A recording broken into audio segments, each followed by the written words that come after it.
டோரேமானுக்கு ஒரு புதிய சாகச யோசனை தோன்றியது. நோபிதா உடனே தனது நண்பர்கள் அனைவரையும் அழைத்தான். மெர்லின், மெர்சி மற்றும் சிறுமி மெலினா மகிழ்ச்சியுடன் சேர்ந்தனர். டோரேமான் ஒரு மந்திரமான கால பயண கருவியை வெளிப்படுத்தினார்.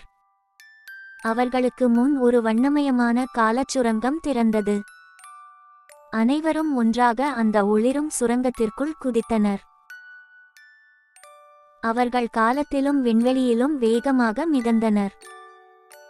மெதுவாக அவர்கள் பண்டைய கல் யுகத்தில் தரையிறங்கினர். சுற்றியுள்ள அனைத்தும் வனப்பகுதியாய் புதிதாய் தோன்றியது. அருகில் ஒரு மர்மமான குகையை அவர்கள் கண்டுபிடித்தனர். நண்புறவாக சில பண்டைய மனிதர்கள் எச்சரிக்கையுடன் தோன்றினர். ஒருவரையொருவர் புரிந்து கொள்ள அவர்கள் சிரமப்பட்டனர். டோரேமான் பேச உதவும் ஒரு கருவியை பயன்படுத்தினார். நட்பு ஆரம்பித்ததும் அனைவரும் புன்னகைத்தனர்.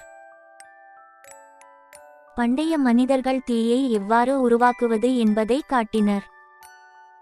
சிறுமி மெலினா தீயை கண்டு மகிழ்ச்சியுடன் கைத்தட்டினாள். திடீரென தரையில் பெரிய பாதச்சுவடுகளை அவர்கள் கவனித்தனர். அருகில் ஒரு மிக பெரிய மாமத்து தோன்றியது. அவர்கள் பயந்தாலும் தைரியமாக ஒன்றாகவே நின்றனர்.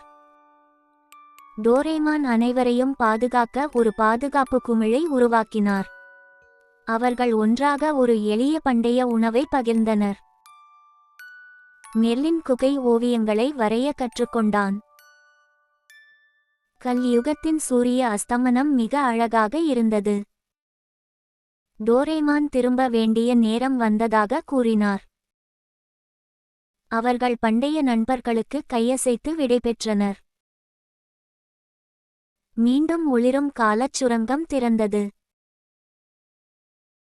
அனைவரும் காலத்தை கடந்து பயணம் செய்தனர். அவர்கள் பாதுகாப்பாக தற்போதைய காலத்திற்கு திரும்பினர். அனைவரும் சிரித்துக்கொண்டு இனிய நினைவுகளை பகிர்ந்தனர். அந்த சாகசம் ஒரு அழகான நினைவாக மாறியது.